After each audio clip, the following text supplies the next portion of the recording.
August 8th, 2021. The Routh family were on their way to their annual vacation, camping in Myrtle Beach, South Carolina.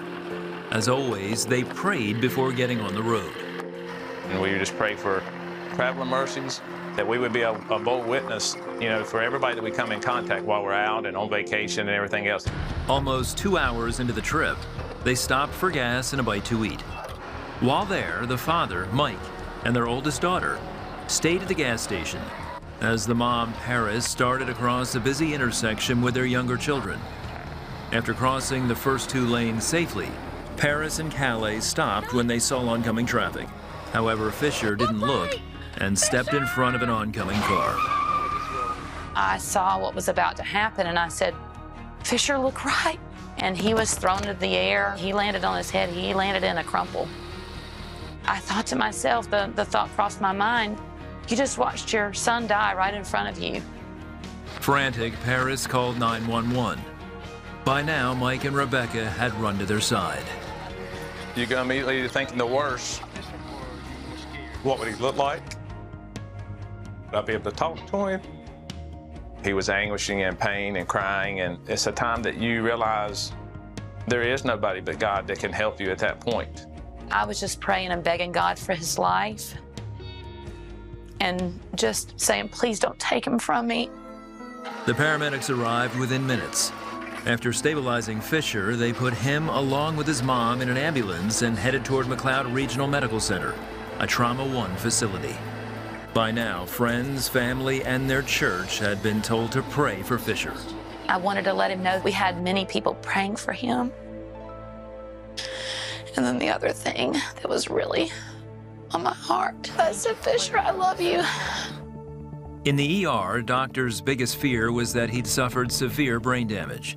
We waited for those test results to come back, and that was anguishing time to wait. Finally, the results. Other than a mild concussion, bruises, and road rash, Fisher would be fine.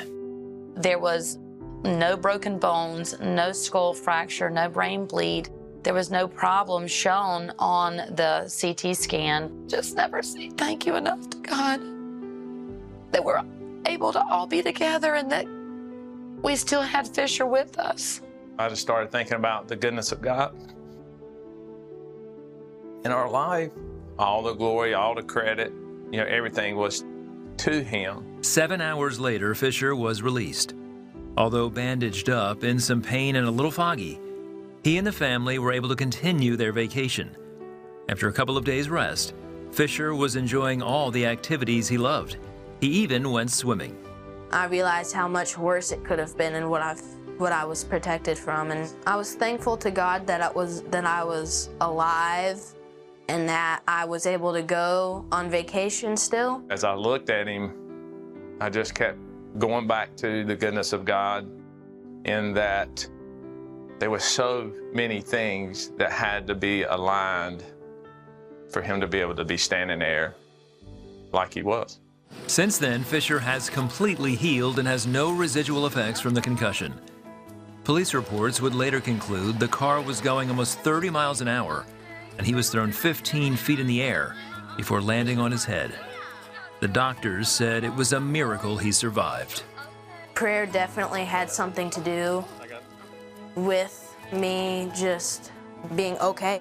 If you pray and are sincere about what you're praying, you will receive an answer. We put God in a box. And if we'll trust him and we'll put our life in his hands fully, he will bless us. We can never say thank you enough for God to heal our son, to give us this miracle. God is faithful. He is trustworthy.